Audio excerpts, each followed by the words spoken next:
Arsenal back on top of the league with a 4-2 victory over Aston Villa. Put them 2 points clear above City with a game in hand. Stick around.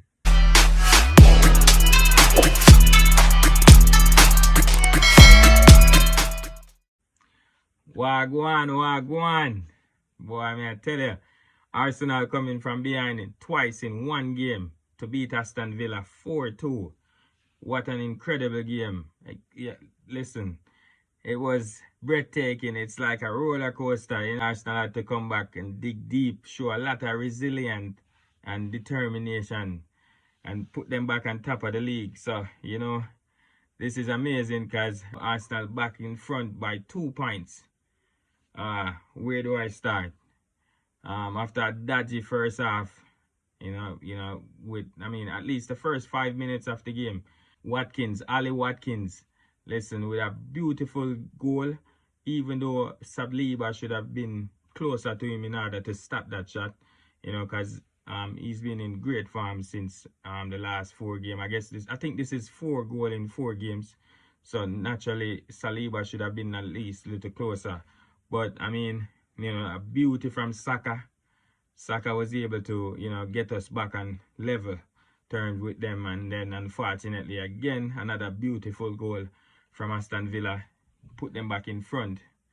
I think that was Coutinho. Yeah. And then again, second half, after going down 2-1 in first half and then second half to see, Shevchenko, he's been having a tough time too with, as much as he's been,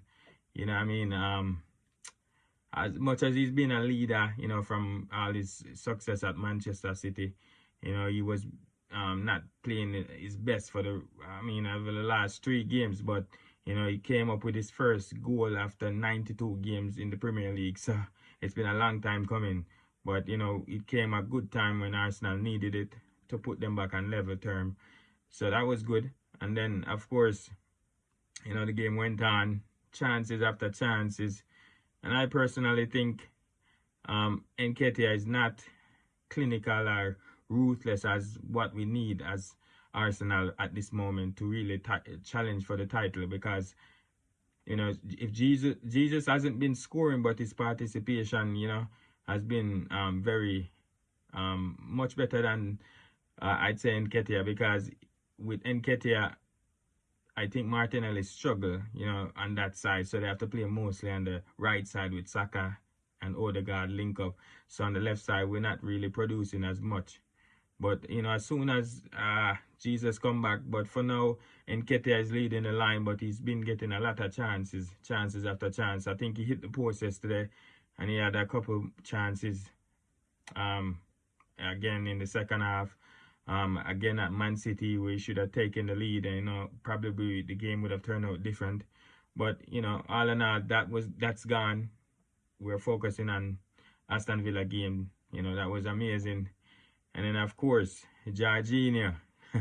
The fans have been on Arsenal back, and Jorginho is back. Saying that he's an agent. We always get the Chelsea reject, but this time around, he showed his worth. He was in the middle, very inspirational in the middle, for the absent party, and that was good. He showed a lot of character and leadership quality. He had like 73% pass accuracy over the entire Arsenal team, so he did produce a great performance. So kudos up to him. I know he didn't get the goal, but trust me, that was a beauty. And with all the trouble that Emil Martinez been going on with, wasting time, doing all his antics, that, as him for from in the World Cup, and just his overall career, especially since he left Arsenal. But that was a magnificent goal. It came off the back of Martinez's head. With all his trouble, that's what you get. And thanks for the points. Arsenal needed it. And then, what an amazing substitution by Mikel Arteta. The fans been on his back a couple of games now because of decision, for him to, freshen up the squad, make some change, do some tactical stuff during the game. But this time, he made a couple of substitutions. Trossard, Martinelli came on for Trossard after Mikel gave him the start today.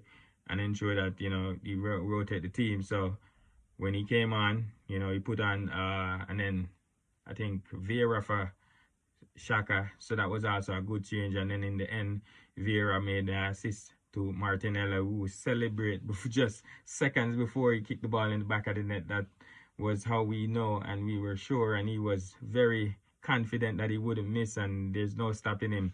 So, you know, we're in top of the league, and this is good right now because, you know, the pressure is on, and for the last we haven't won in the last 4 games, so this was necessary. It showed a lot of character. Resilient is not definitely not the way you want to win a game or be playing to come back. You know, you want to take the lead from first to make sure that, you know, you're in front, you set the tone. But in this case, you know, this is how they have to fight, because teams going to be coming at us right now, especially in the second half of the season. People fighting for points, you know, and trying to go as further they can in the, you know, in the table. But definitely this is a huge win. We placed some pressure on Man City, and they drew their game, so we're back in front, you know, so that was great. One of the best takeaway from it is the fact that, you know, the players were able to, you know, just come off with a magnificent performance, even as in the second half. It didn't show any dip, like, you know, like they lost their confidence or anything. They're just being unlucky, and, you know, like people would say, for the ball to hit Martinez's head to go in the goal, that has to be luck. So when we didn't get a call from the, you know, the VAR by just not forgetting to draw the line, that was, you know, bad luck. So this time we'll take this luck, and, you know, we move. You know, next game would be Leicester, and it's gonna be at their home, which is gonna be tricky because they have been playing good. They kind of find a form recently, you know. But, you know, if you want to win the title, these places you have to go and just take the win and come back home, regardless of how they're playing. And Arsenal been doing well at this moment. We just need to have all the players back. Jesus will be like a new signing. Hopefully when he returns, it doesn't affect, you know what I mean, the fluency of the team, and hopefully he can kick on from where he left off. I see Smith Rowe. I saw that Smith Rowe was on the team sheet, so that tells me that he's somewhat ready to, you know, feature somehow in the team, which is great news. If your team is top of the league as we speak, click the like button, share. Come on, you Gunners.